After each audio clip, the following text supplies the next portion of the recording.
best dancers from across the globe are about to join me for the audition of a lifetime. ABC Mondays. Do they have what it takes to compete and be the next Dancing with the Stars pro? I'm here to win. Nothing is going to stop me. Our star judges will decide. This is what hunger looks like. It was 100% a wrong choice. Robert Irwin hosts. The next era of ballroom starts right here on Dancing with the Stars, The Next Pro. All new Mondays, 8, 7 Central on ABC, next day on Hulu. This summer, Prime Video takes you back before Legally Blonde, before law school, and into the world of Elle Woods in high school. Set in 1995, this Gemini vegetarian knows exactly who she is until her family moves from Bel Air to Seattle. Packed with iconic fashion, 90s nostalgia, and a throwback soundtrack, Elle proves one thing. Law school was hard. High school was harder. From the world of Legally Blonde, watch Elle, a new original series only on Prime Video. Watch now. This episode is brought to you by Google. Innovation is deeply ingrained in America, and Google is helping Americans innovate in ways both big and small. There are hundreds of thousands of skilled trades roles across the U.S. waiting to be filled. To help close this gap, Google is expanding its skilled trade support to help train more than 300,000 American workers across more than 20 states. This is a new era of American innovation. Learn more at grow.google/skilled trades.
What's happening, everyone? Welcome back. Thank you for tuning in once again to The Hook Rocks, the ultimate rock community podcast. I'm your host, Jay Scott.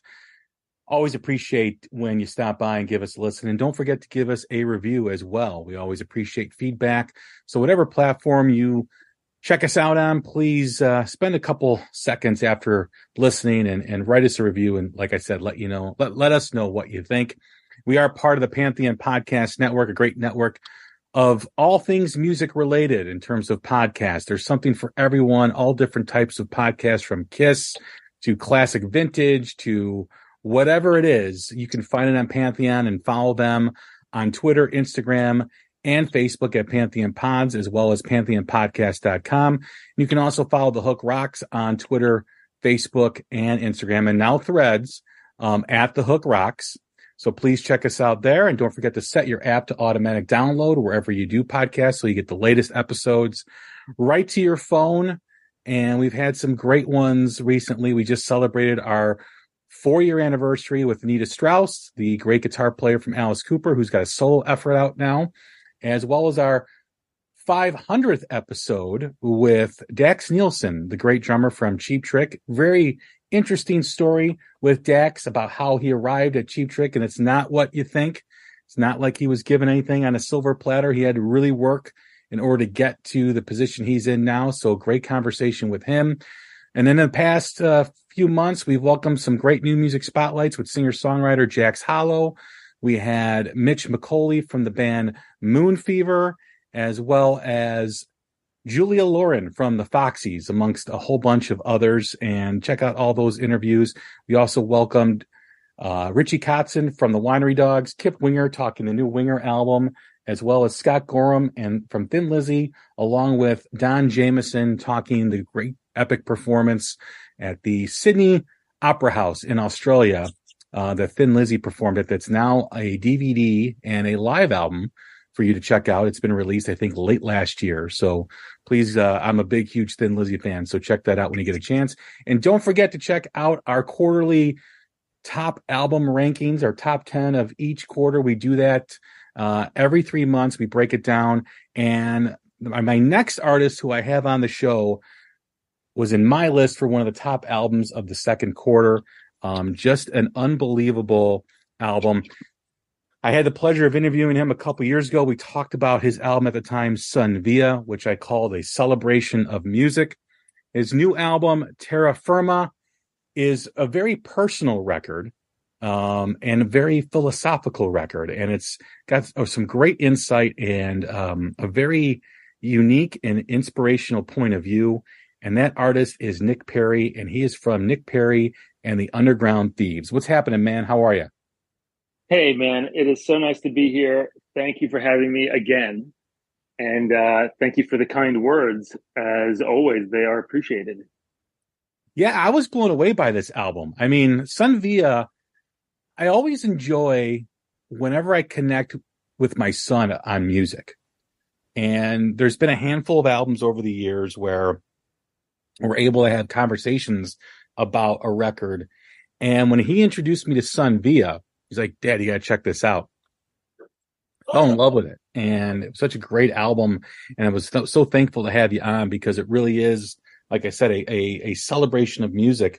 And when I heard you were releasing a new album, I was like, well, what has he got in store for us this time? And I just love the way the album really taps into your spiritual side and how personal it is for you. So thank you for that. Oh, you're welcome. Thank you for listening. I mean, without people listening to it, it's just something that I'm, doing for me, which ultimately, and I guess this kind of circles back to, I don't know, in my experience, a pretty true sentiment, which is we make the music, we make the art for ourselves first and foremost. Anybody who's got any kind of like compass or North Star or authenticity, it has to be for you and what you want to hear back at you, or it's got to be something that just pours out in a totally organic way. And that's how I feel about this record. I mean, I don't know what people's expectations were. And that's something that artistically is like a losing battle. Like playing into what you think other people want is like, I mean, I've been doing this a long time, man. That's like a recipe for, unless you're AC/DC and you have a thing and you're going to stick to it, then God bless you, but unless it's that, it's like, you got to follow what's in your heart and what you want to do, or it's just not going to fly, because you have to believe in it first and foremost. So I really didn't even think, this is the honest truth, I didn't think about what it was going to be. I just let it be what it was going to be. And at that moment in my life, I was feeling all these things, and I had these concepts on my mind, probably unsurprisingly, because of my age, hitting mid-30s and having some of the thoughts, watching things around me change that I never thought were going to change, losing some people and going through just the general journey of life, you start to question things. And so this really became an album which I've been calling like the journey of self-discovery. And it's like, who am I on this journey of self-discovery? What is my place and where do I fit in? And I just decided to run with it, because at that moment, like I said, there's no other record that I could have made. It's like, it had to be that. And I'm happy it was, and I'm glad that I got it out. I'm already moving on now to other things. But at that moment, that was exactly what I wanted to say. And the only thing I felt like I could say, and I wanted to share that the personal aspect of things and the spiritual side of things, which, you know, we can talk about if you want how that all came to be. But I just felt like it had to be made. It wasn't really a question. You know, is it safe to say or true to say that now more than ever, you can make the album you want in terms of the perspective that you want to share or what you're feeling at the time, in that you're not chasing anything? Because in years past, it always seemed like artists were chasing something, whether it was to be on rock radio, whether it was to be on MTV, to get on, you know, a big tour or whatever. And with all the changes and the evolution of the music business that have really impacted rock music, probably more than any other, I think it really is in the hands of the artists these days, because no one's trying to write that song to get on the radio, because there is no radio anymore, right? There's no MTV, there's no platform. So everything is organic, everything is authentic. And as much as it's frustrating for a rock fan to not see artists like yourself hit the mainstream, it's also refreshing to know that when you release an album, or other artists in general, it's always going to be raw and real and what they want to do. Is that correct? Well, I have to say, you know, I've done a lot of chatting with people in my time. That is one of the most interesting and spot on perspectives I've heard in a long time, and something that is not brought up very often. And I actually think it is totally true. And I do think, not to correct you, but I do think there is still a small circle who are still chasing kind of that rock radio thing. I know it's a smaller demographic now. I know it's a smaller audience. I know it's a probably smaller number of artists, but there are still people doing that. But I think then you have on the other side people who just don't care about, who I should say aren't playing that game for one reason or another, and they're just going to do the music that they want to do. And I often feel like the stuff that sometimes really connects is the stuff that's like really pure, and we don't have to look far to go back in time and realize there are moments in our musical history where an artist just went completely against the grain, did what he or she wanted, not for any pretentious reason, but just because it's what they wanted to do. And it really connected in a way. Rick Rubin has this quote that says, people don't know what they want until they hear it, because they don't know that it's possible, you know, because it hasn't maybe existed before. So it's like people didn't know they were missing Nirvana.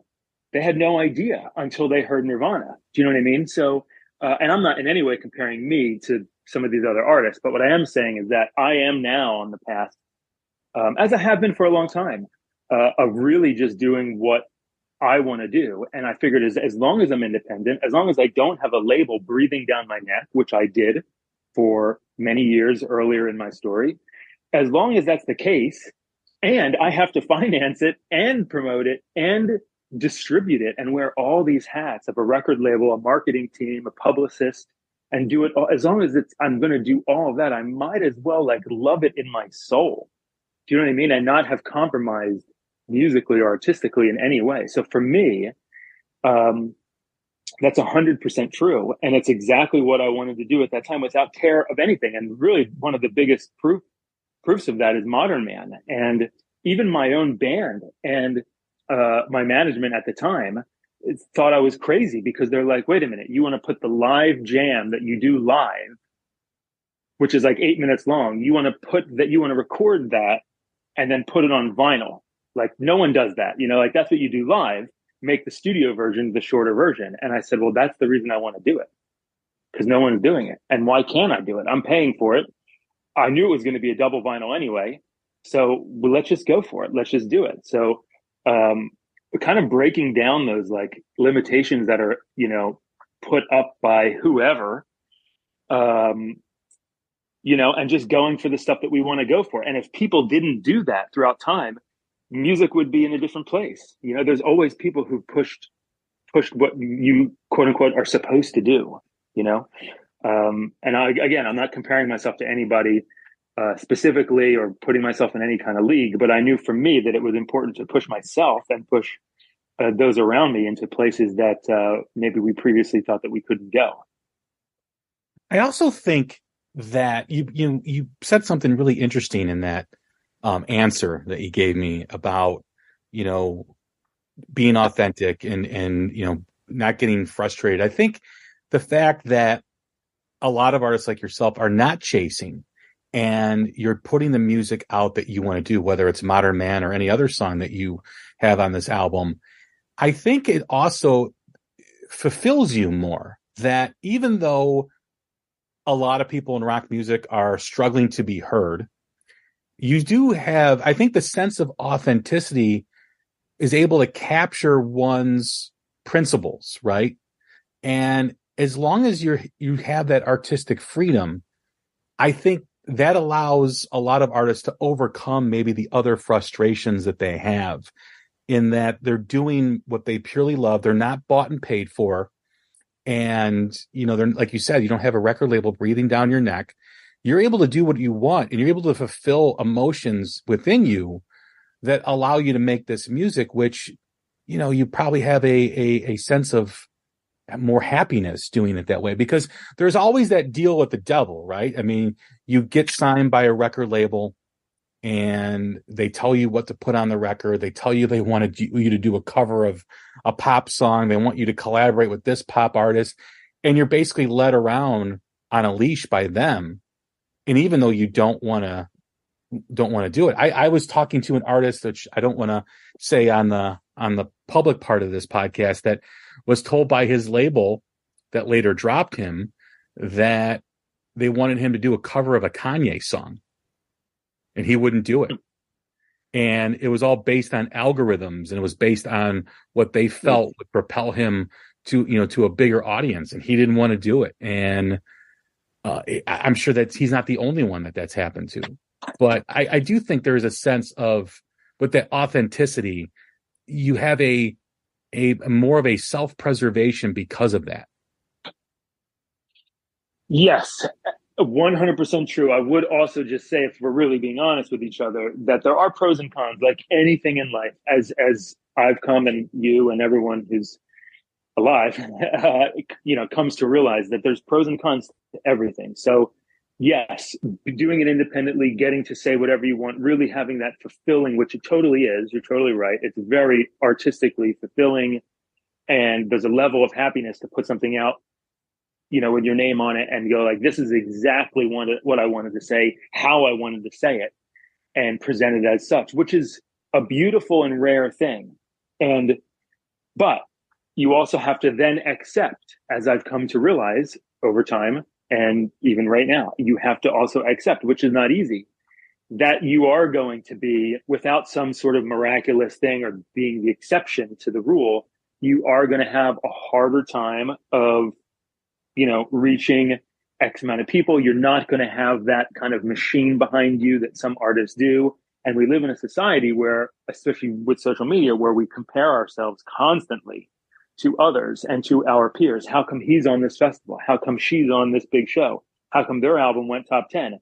How come this? How come that? So it's a really easy trap to fall into. What I would say is, like, you got to kind of have like a thick skin and a tough stomach, and really love it, because above all else, all you really have is that satisfaction of knowing that you did what you wanted to do. And hopefully it connects with people.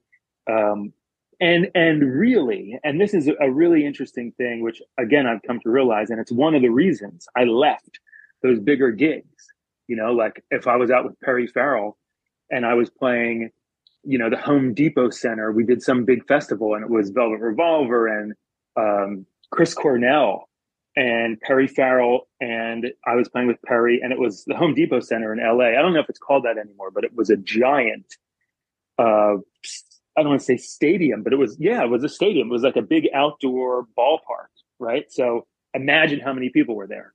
I traded that experience. I mean, I did that and it was fun, but ultimately I traded that for going back on my own and to playing for 100 or 500 people in a small club, or 1,000 people, and doing my own music. So that was the trade-off, but that felt better to me in my heart and my soul to be doing my own music for less people than doing someone else's music for more people. And so I guess we're drawing a correlation here between that and then ultimately what I'm doing now, which is, I'm releasing the music that I want to release. It is on a smaller scale, but there is more happiness and fulfillment in it than if I was to be some sort of puppet or have, be forced to do X, Y, and Z that I didn't want to do. I'd probably be more miserable, even though I'd have the big machine.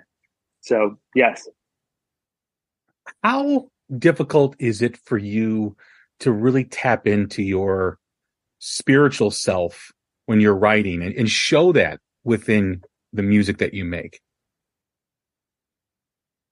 This time around, it was not difficult at all because it was top of mind. And to help this make sense for people who are listening who have no idea where it came from, I could really summarize it with there's a really special person in my life who actually people may remember from the band Silvertide, which is my first band. He played rhythm guitar in the band. His name is Mark Melchior Jr. And Mark, at somewhere in his journey after Silvertide, and we all went our separate ways, Mark became a Buddhist and studied with some monks, and then went on to become a teacher, a yoga teacher, a spiritual teacher. And he's just really tuned in, I would say, as tuned in to I don't know, just a higher vibration, you could say. And when you're around him and when you're talking to him, you feel this. You feel this energy around this guy and a calming presence. And my life was so chaotic. I think it hit like an all-time high right when Mount Holly, another one of my previous bands, with a record label, all exploded in this absolute mess, which was the last time I was signed. So getting out of that contract and that band folding, this is like around 2017, right before I started the Thieves, my life was in total ruin. It was in chaos again. This had happened multiple times, and I just was like looking for a better way to kind of deal with my experience on Earth and deal with my emotion, which is like the big one. Is like, can you deal with your emotions in a productive way? Which, by the way, not to ruin it for anybody, it's still hard. All these years later, practicing spirituality, meditation, all that stuff, it's still very hard to deal with our emotions for anybody to get some sort of news or have something happen in your life and for you not to default to anger, resentment,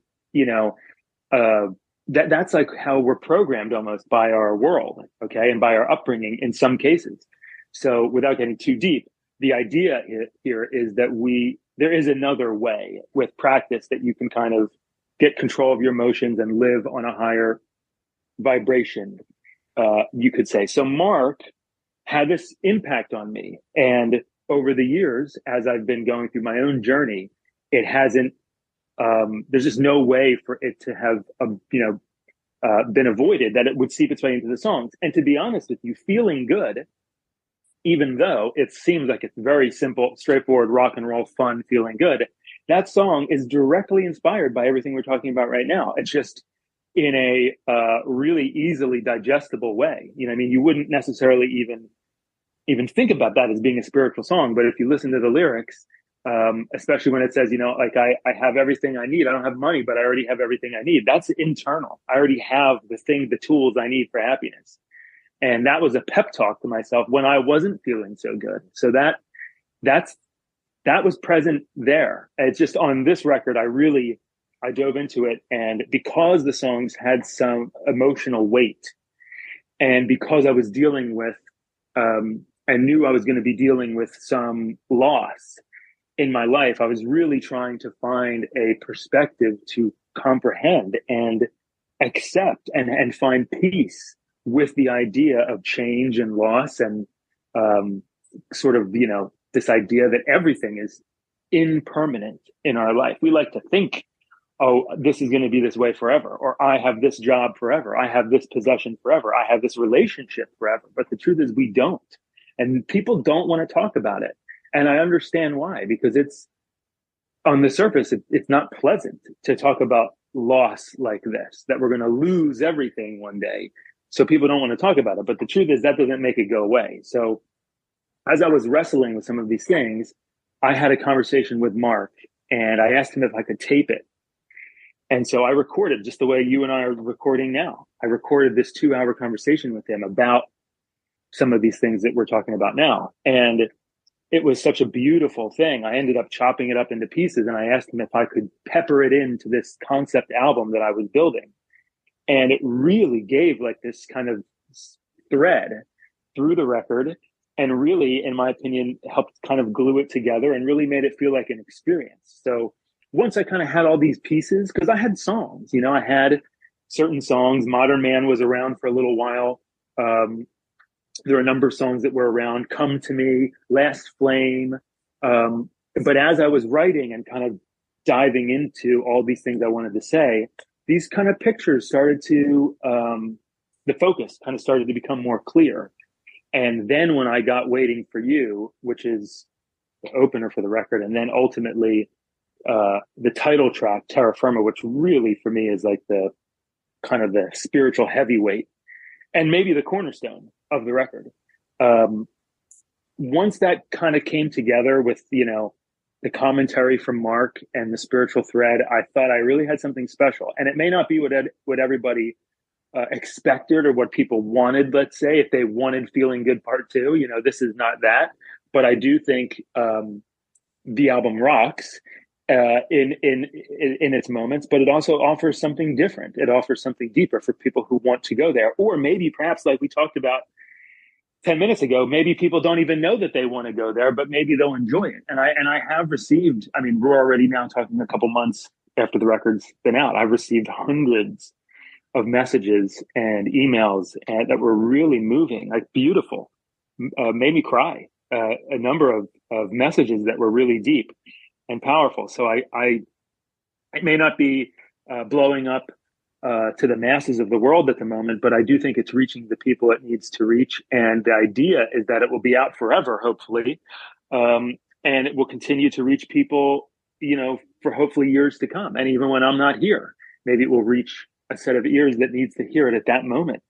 And that's the beautiful thing about music and about putting stuff into the universe and kind of celebrating that it's out. Like, to me, if I was going to attach success, and sorry, I know I'm going on here, I'm almost done. If I was going to attach success to like how well the album performed or how many vinyls I sold, you know, or what the thing was, like that would be silly of me, because it's just, that's out of my hands. And as we talked about, as an independent artist doing something like this, you know, I'm being realistic, but for me, I really felt like just getting this thing made, which was against all odds as an independent artist with no real budget, to make a double album, concept album, and to have the production value be what it is, which is why it took me so long, because I had to raise X amount of money to do it the right way. I wanted it to be as competitive and as big and beautiful sounding as other contemporary records coming out today. You know, I didn't want it to sound small and inferior. I wanted it to really to hold its own. So it took time and money. It took 3.5 years to really do it fully the way I wanted. And so I'm proud, and maybe I'm giving myself a pep talk right now too, but I'm proud that I just got it made, period. That to me is a success, because it didn't exist and now it exists. And that's a win for me. What I got out of this album was the acceptance of your personal evolution and journey in life. And what I mean by that is we are constantly evolving through circumstance, through experiences, through the things we surround ourselves with and who we surround ourselves with.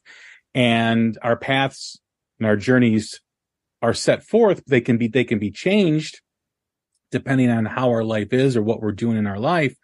But it's about acceptance of our own personal evolution. Some people don't want to evolve, even though they're evolving. It's just the natural makeup of a human being, is that you're constantly changing within yourself, whether you realize it or not. Some people never realize it. And the journey is indicative of those changes and of that evolution. You know, I had a conversation with a friend of mine from high school about a month ago, We were talking about some of the crazy things we used to do. And I said, I don't even know myself from back then. I don't have anything in common with that person. And I think that's the way life is supposed to be, right? You're just supposed to grow. And I think people who resist it and they resist change and they resist, like you always hear the people say, I'm never going to change my mind. Well, that's a very closed-minded thing to say, is right, because you may evolve and looking at things from a different perspective. But what I got from this album was about the acceptance of that evolution of how your journey is evolving with yourself. Oh, it's really beautifully said, man. Thank you. Yes, and the only thing I would say is like the accepting is the hardest thing. That's the thing, because when we don't accept, we create pain in any aspect, big or small. So it's me wanting to accept and trying to accept and accepting on some levels, but there's always that resistance because, again, we're programmed to be a certain way. But I think you nailed it, and it's even having the like acknowledging and kind of having the knowledge of this whole thing is already putting you on a different level. So that's a good thing. Do you know what I mean? To have to be self-aware that this is even part of it. Because like you said, some people don't even know that they're in the game, that they're playing the game, that life is happening. They just, I don't know what they're doing, but they're not aware. So to even be aware, I think is to kind of wake up, and wake up from the matrix, I guess you could say, really easy kind of visual comparison, and realize that there's other stuff going on, and it's happening, and life is changing, and we're changing, and get on board.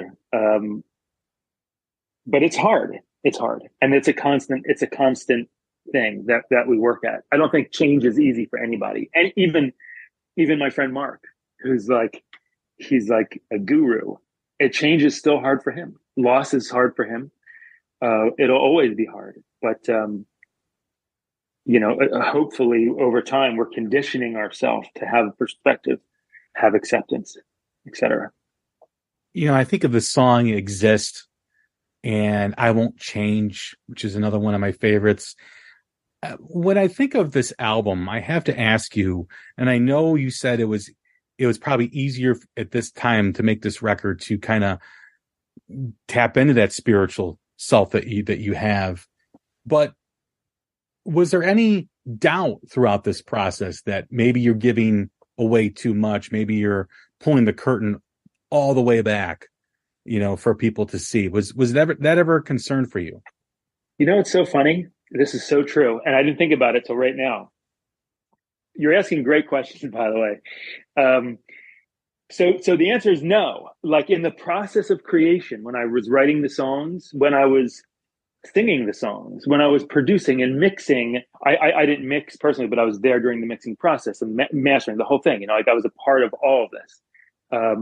And all that time that we're talking about personal stuff and the sensitive nature of some of this material, it never dawned on me how exposed I was. It didn't hit me until I started making it didn't even hit me when I was making the promotional content. It hit me as I was hitting upload.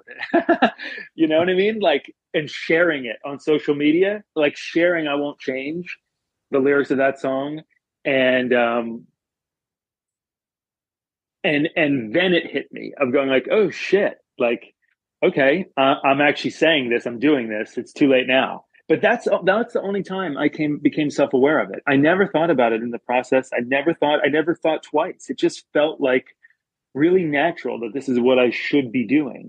And I just followed that internal compass. I don't have any other words for it. I always say people follow the muse.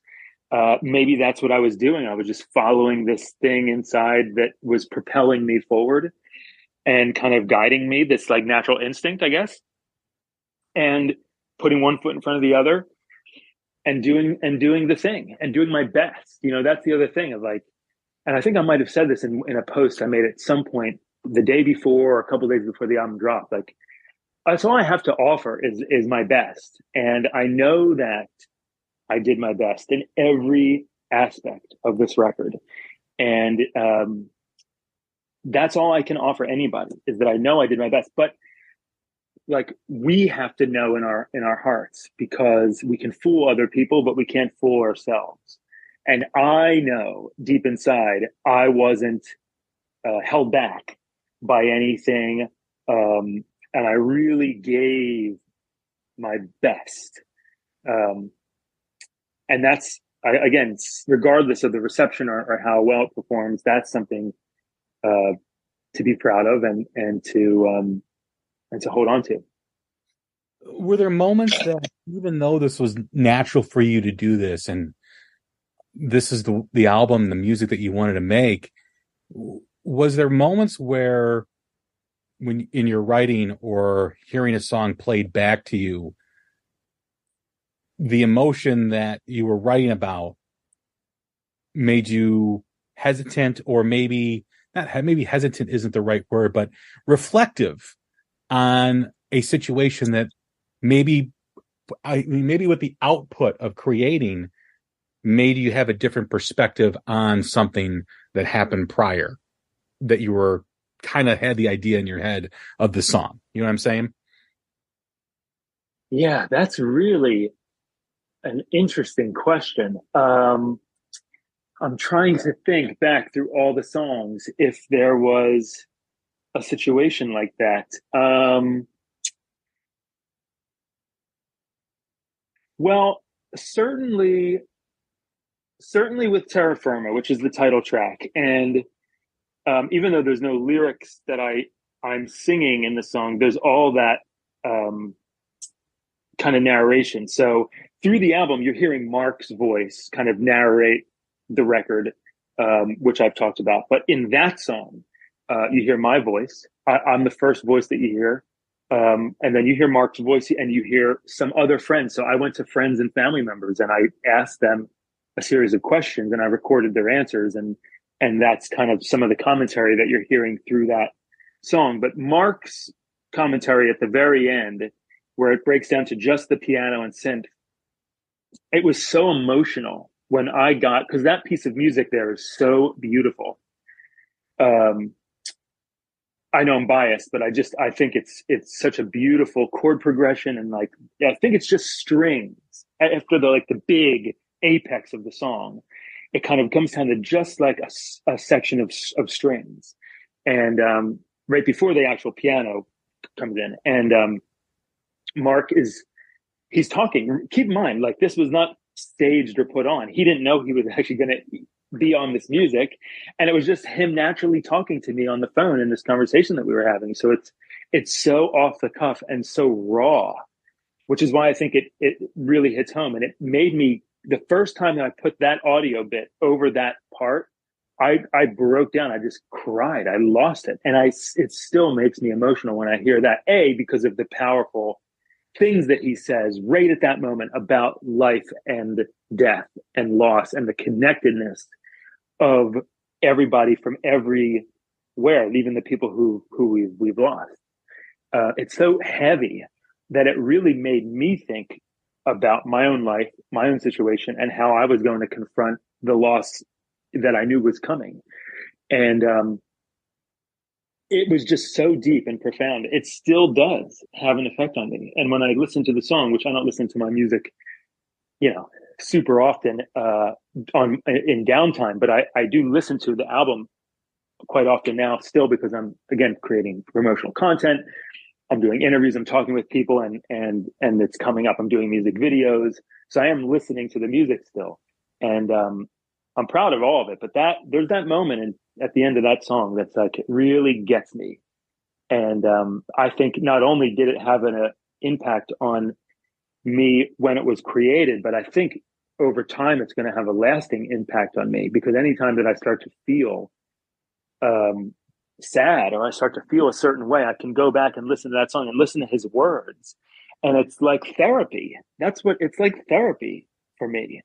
And I would imagine anybody who's going through any kind of similar situation could listen to that song and get get some sort of emotional response from it. It's impossible not to, because the words and the music are like, it's just a beautiful moment. I'm really proud that it was a total accident, kind of like all this. I mean, it's music in general that we create. I mean, it's kind of all a big accident. You just kind of hope that you catch it, it's like a series of lucky accidents. That's all it is. Very rarely do we sit down and we go like, oh, this is exactly what I'm going to do. I mean, maybe sometimes, but the final product is always even different from what you think it's going to be. And that in itself is like an accident as well. Does that make sense? Yeah, absolutely. I mean, I keep thinking about like the stages of thought, right? First, there has to be a self-awareness of what you're doing, right? Or how something is impacting you, whether emotionally, physically, whatever. And then, in terms of creating, you take that self-awareness and you put it on paper. So now it's on paper. Now your thoughts you're able to read what your own thoughts are instead of just hearing your thoughts within your own mind. And then to sing it, or in this case with the instrumental, is to play it. It opens up a whole set of different emotions, right? Because you have the inside voice to writing it out, then having the outside voice actually saying what you feel. And that has an equal impact to the original, or through everything throughout the whole process of that creation, right? Because it's almost like you have it internalized, and then you don't internalize anymore by putting it on paper. And now you have like the verbal output of singing something or saying something. And that in itself helps healing. It helps the acceptance, like we talked about earlier with evolution in your own journey. And I think with this album encapsulating all that. This episode is brought to you by State Farm. Listening to this podcast instead of doom scrolling? Smart move. Another smart move? Getting help from one of State Farm's 19,000 local agents when you choose to bundle home and auto. Bundling, just another way to save with the Personal Price Plan. Prices are based on rating plans that vary by state. Coverage options are selected by the customer. Availability, amount of discounts and savings, and eligibility vary by state.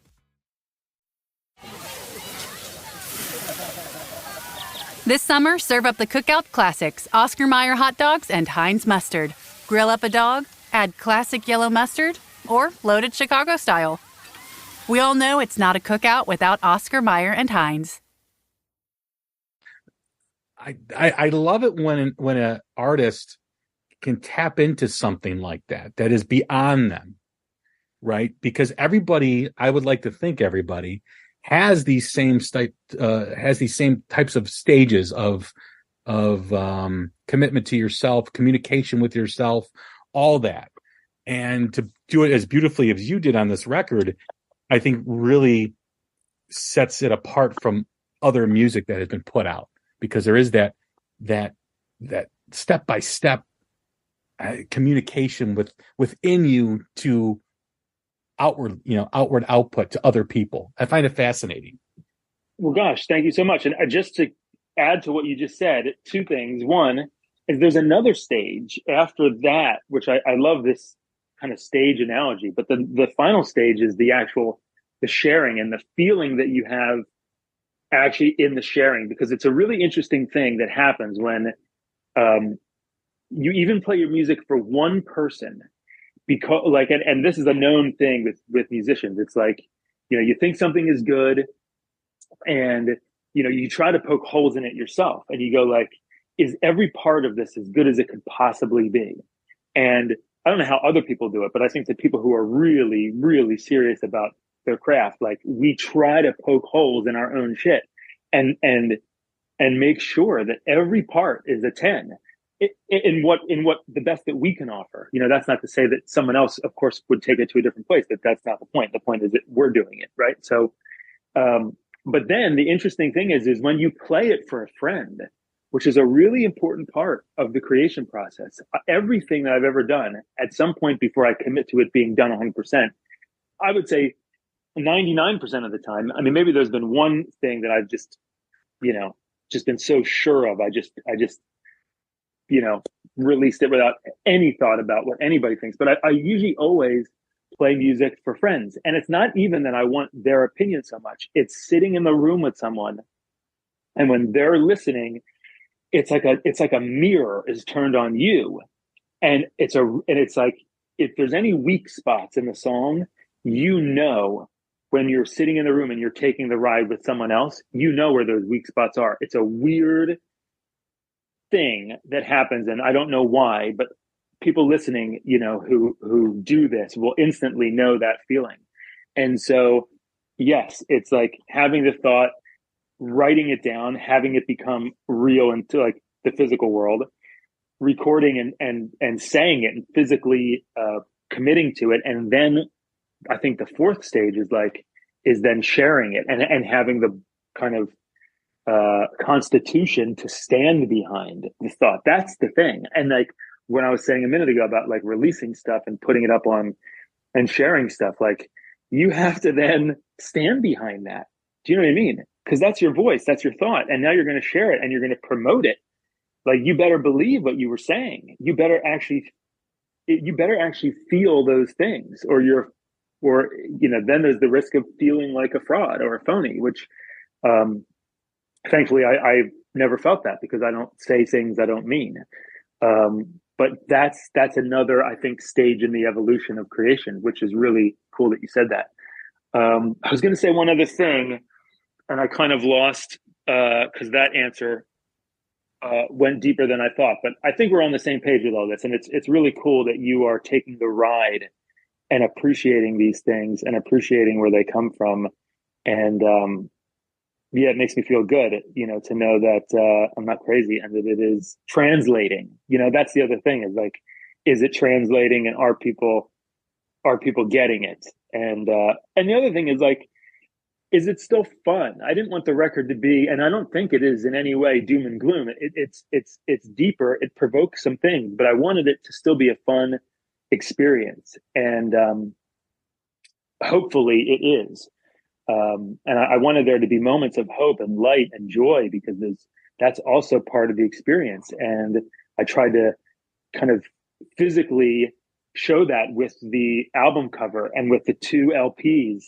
And the whole idea about perspective is like, how are we going to look at it? So is it death after life or life after death? Like that was just another analogy, a way of kind of sharing the idea of that there's 2 sides to every coin. There's 2 perspectives that we can have, and we have to choose how we're going to look at what's happening to us. If we're going to look at it in a negative or a positive way. So kind of comes back again to that idea of feeling good. And because that song is, again, all about perspective. And are we going to choose to look at the things that we don't have, or are we going to try to focus on the things that we do have? So in a way, there's a pretty strong thread to that. I guess. I mean, to me, there is. I don't know how other people are receiving it, and that's not my job. I've done my job. I've said everything I could say and did it the best way I could, and now it's up to obviously other people to feel how they want to feel about it. I don't think it's doom and gloom at all. I think it's, like you said, I think it's hopeful. I think it's interesting, because there in life, the realities are, when you're faced with something and you have to overcome something, and you have to overcome things more than you have success in life. That's the true secret of life, right? You have more things to overcome than you have wins and whatever you want to call it, celebrations. But those celebrations mean more when you overcome so much. But when you are overcoming things and you have that perspective, like you said, there's a dual perspective. There's 2 sides of the coin. There is the reactive mode, or there's a responsive mode. Like when you have a situation in life that you can't control, that is going to happen, like this is going to happen, and it's going to be kind of a downer, and you have to move forward. You have to make that decision at that moment. Okay, I know this is going to happen and it's going to suck. How am I going to respond to it and move on? Right? Whereas there are people that are reactive, where they get upset and they think the world's crashing down. And we all have those moments. No one is absolved from having those feelings. I mean, that's human nature. But at some point, you have to realize that there is a solution for everything, And out of something bad, something good does happen. And sometimes it takes a while to find it, but I truly believe that. When you look at every negative situation, whether you learn something or whether your path changed, to bring up that path like we've talked about before, your path or journey changed because of something, and something positive happened because of that negative interaction or experience. Yes, and literally everything that you're saying, I mean, that's the core of spiritual teachings that have been around for 3,000, 4,000, 5,000 years. I mean, that's the core of Buddhism anyway, is the idea of controlling. That's it. It's controlling our emotions and our responses to the situations in our life. Like, that is, if you wanted to boil it all down, at least to me, that's what it means. That's the core of all of it. And it is the hardest thing. So it's not surprising that it's the core of that and other countless, teachings and sort of, there's the reason why it's such a hot topic is because it literally will define our existence. Are we going to be reactive and out of control and compulsive and all those things? Or are we going to try to keep it cool in the face of adversity? And it's really difficult. It's not easy, but you practice it. That's the whole idea. It's a spiritual practice. It's a life practice. And, just like practicing anything else, I was playing basketball before I hopped on this call, and I got back into basketball after many years of not playing. And it's practice. The more I play, the better I get. Same thing with music. The more you practice, the better you get. The more songs you write, the better the songs get. I've been writing songs for, I don't know, too many years to say. I would feel really old since I was a kid. And the more I do it, the better I get at it. And it's not that it's a competition, but it's like, I think you start to get refined in what it is that you want to say and how it is that you want to say it. And I'm excited. Not only to be present for the release of this album and the celebration of this music, but I'm excited about what happens next, because every time I release something and I get the weight of that release off my shoulders, it's like the floodgates open for the next thing. So I'm already getting songs for what will be the third album one day. I mean, it's going to be a ways away, but I'm already getting songs that are really fun, and they almost feel a little lighter and a little bit, I think lighter is a great word, not in the heaviness of like the rock. That's not what I'm talking about, but they feel lighter in that I've gotten this kind of thing that was on my shoulders that I wanted to say and share for so long.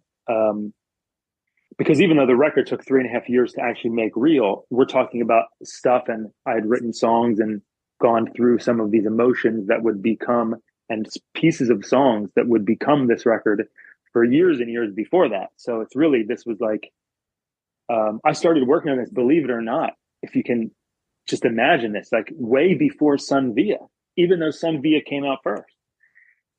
This was already in the works. It was just too big, too heavy to make happen. You know what I mean? It's like it needed time to become what it became, and to figure out a way to actually do it. And that was the other obstacle in this. It wasn't just, okay, once I had the whole thing demoed, then it was like, great. That demoed and written. I did the whole thing. And then it was like, all right, now how are we actually going to make this real? And how are we going to physically, manifest a professional representation of this and put it on vinyl and double CD and double cassette and get it online and get it out to the world or whoever's, tuning in? How are we going to do that? That was the next thing. So it wasn't just the record.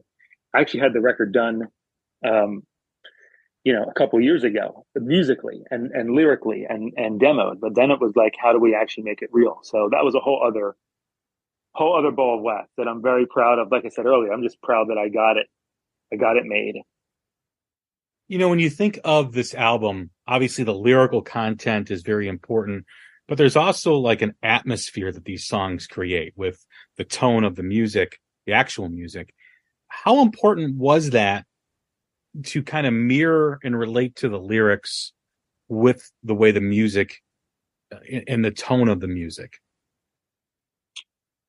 Super important. And I was actually just talking to a friend of mine, Clint Lowry from the band Seven Dust, is a good friend of mine. We're sitting at a table the other day backstage and just having a conversation. And we were talking about that kind of moment where things crystallize. So it's like things in your head are kind of floating around, these ideas, these concepts. And then you get the crystallization. And when that happens, it's like, it's the aha moment that kind of goes like, okay. And it lets you know creatively that you're on the right path. And for me, I had some of these songs that were floating around in various stages of completion, but I was up at the Poconos of Pennsylvania, the Pocono Mountains. And I had to kind of go out there alone. I went, and a friend of mine has a cabin, and during a certain amount of time wasn't going to be there. So I went into this cabin for, I don't know how long, 8 days and nights, brought a bunch of recording equipment. And that's why I was really demoing what would become this record. And I had this moment where it crystallized, and it crystallized around the opening song, Waiting for You. And what I wanted to get, which I couldn't even necessarily verbalize, but what I was feeling was I had to get the right balance of hope and melancholy to say what I needed to say. And again, I didn't verbalize it. Like, I didn't go up there saying like, "Oh, I have to find the right balance of hope and melancholy." That's not what I'm saying. But that's what I had to do now in retrospect. Do you understand? Mm-hmm. And that, I think, mirrors exactly what you're saying about it had to be to capture the things that we're talking about. You know what I mean? Because it couldn't be like Mr. Rogers' Sunshine and be talking about some of these things. I also didn't want it to be like I said earlier, I did not want it to be doom and gloom and depressing, because that's not representative of the nature of our reality either. It's somewhere in the middle. And it depends on our perspective, really, which side we're going to lean on.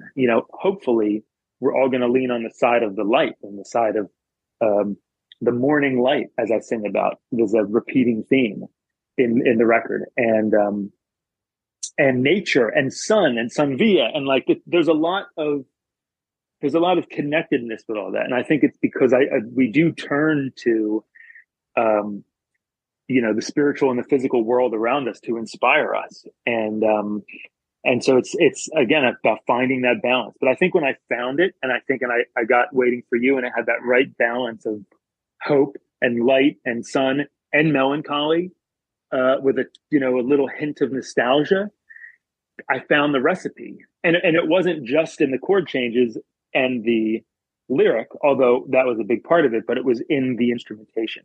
It was in the synthesizers. It was in the guitar tones. It was in the drum, and the way that I was creating a bed of music, which if you listen back to Sunvia, there's a lot of, even with I Want You, there's a lot of like synthesizer and stuff that's, and with what's the name of the song? Oh my gosh, I can't believe I'm drawing a blank. Exist? No, not Exist. I'm drawing a blank on my own album. What's the song that's oh my God, I'm pulling up an album. I've just got so many songs in my head. Excess. There's always been kind of this marriage of like guitar and synth, and creating like this bed, and organ, which Justin was playing a lot of organ. This record has even more of that. And I borrowed a Juno 60 from my buddy Robbie from the War on Drugs. And I really started to mess around with not only the things that you would hear, like in Space Between, there's this wild synthesizer solo that Justin played that really takes it to outer space, which is what I wanted to represent at that moment. But there's these like bed sounds that are happening under the chords on almost all the songs. And it has a lot to do with the marriage of guitar and synth and percussion and drums, and how that the bed of the track sounds. So to answer your question, I took great care in trying to match the mood, like we're talking about a second ago, the right balance of hope and melancholy. And I had to achieve that through the instrumentation. And that was really getting that balance between guitars and keys and the other elements that are there. But yeah, I think I did it. I think I nailed it for what I was going for. You mentioned that this took a while for you to make. Sunvia came out, even though you had been working on the concept and the music for Terra Firma. When the release date came and you put this out and it was ready to go, what did that mean to you personally with the story that you took on this for this record? I mean, it was emotional. I mean, it still is. I woke up that day. I think it was the night before. It was after the midnight hour, and just for the hell of it, I started looking around to see certain things, and I noticed that the album entered the alternative charts on Apple, on iTunes, Apple Music, whatever it was, and I don't remember where it entered, but it was like it entered somewhere in the 50s or something, I think, and I just couldn't believe it. I was shocked. And I was having like a real moment. And then I was so excited I couldn't go to bed. So an hour later, it was like somewhere between 1 and 2 a.m. I looked again and it was sitting at number 14 in between two Taylor Swift albums and above whatever Foo Fighters, wasn't the new Foo Fighters, but it was an older Foo Fighters. I don't know. It was something Foo Fighters. And to see it up there and I go like, oh my God. And I know that that's not the biggest metric in the world, and it fell off the charts, within a number of days or a week later. But there was a moment. I had this really special moment where I was like, "Oh my gosh!" Like I really did it, and it was sweet. I mean, the only thing I could describe is that it was just like a total sweet, like biting into a really sweet fruit and being like, that is good. That's how it felt. That's how that moment felt. It felt really sweet and it was emotional and it was heavy, but it was just really joyful, and then the next day, it was kind of like back to work. Here I go. I got to promote this thing. I got to do this thing. And there's the trials and tribulations of life and all that stuff. But I had that moment. I really did. And I was alone and I got to really kind of soak it in and appreciate the moment. And I hope I have more moments like that in my lifetime. It was really great. I don't know if I'll have one after such a intense project like this. I don't imagine that I'm ever going to do another double album. But never say never. But to just get this thing made, man, and to get it out and to see it in that context, it was unbelievably satisfying. What are the plans for touring and what's next for you in this album? That's a great question. And a lot of people have asked. I mean, hundreds of people have messaged me and said, where's the tour? Where's the tour? Where's the tour? And the truth is, and I haven't really spoken about it because I just haven't felt just wasn't right. And not that there's some sort of big announcement to say, but I will tell you, the truth is I needed a break. When I came home off the road in December, I was burnt out, specifically on traveling and touring. And, for some people, I may be a new artist who's released a sophomore album, but my story. I've been doing this since I was 16. Actually 15. I started gigging multiple nights a week on South Street at 15 years old. And I started really seriously touring at 17. That's a long time ago for me, and I'm in my late 30s. So I love it. I love traveling. I love touring, but you reach a point every once in a while where you just get burnt on it. And Sunvia, the album cycle, was supposed to be a year and a half, but because Terra Firma was taking longer and longer and longer, and longer than anybody thought it was going to take, we ended up extending the touring cycle of Sunvia so that I could continue to go out and play shows and have income and make a living and share the music and all the things that you would expect, right? So that was helping me also fund the finishing of the album. So it kind of was all hand in hand. So it ended up being a 2.5 year touring cycle. Now, that doesn't mean I was on the road for 2.5 years every day, but it means that a lot of that time was spent on the road, because for every show, what people don't understand is that there's a travel day usually for every show day. So if you play 150 shows, that could be 300 days, over a 2.5 year period, something like that. So I came home exhausted, and I said, I need to take some time off. I know it's probably not the obvious choice to say I'm taking a break from touring as you're releasing the biggest, album of your lifetime. But it's what needed to happen. It's what I needed for me, for my own health, my mental health, my family. So I just decided I'm going to take a short break. And when I go out again and I play and I celebrate this music on stage, it'll be, I think, all the more triumphant when that time comes. And I'm not going to put a time on it, but I would imagine I'll be out swinging again in 2024.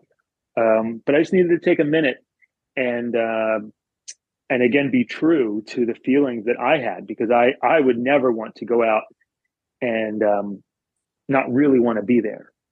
That would be unfair. Nick, it's been a pleasure, man. As always, when you come on the show and discuss things, I always love the conversations with you.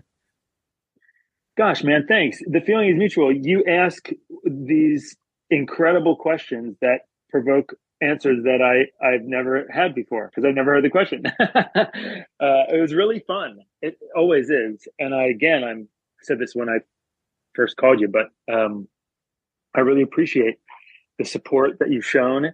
And I'm not on Twitter anymore, but I was on for a long time, and I saw all the retweets, and I still see stuff on Facebook and other places occasionally. I'm really grateful that you've gone out of your way to share the music, to bring the awareness of my independent artist journey into the awareness of others. So I'm really grateful. And anything I can ever do for you, please don't hesitate to ask. Well, I appreciate the kind words. And as I told you before we hopped on, it's easy when you love the music an artist is putting out. And it's always been the case with you. And, like I said in the beginning, when my son brought me Son V and he's like, Daddy, you gotta check this out. Was blown away. And my son and I would talk about this when we were in the car. We talk about the music. And even now with this album, we did the same thing too. So thank you for that. I appreciate it. Thank you so much, man. I appreciate you. Everyone, that is Nick Perri from Nick Perri and the Underground Thieves. You can check out his new album, Terra Firma, available everywhere. All his social media and his website will be in the show notes. So once you get done listening to this, go check out the links that are provided in the notes and go get the album, go stream it, go buy it. Whatever you can do to support independent artists is always appreciated. And thanks again for tuning in. Take care of each other, stay safe, and we will talk soon. Thank you.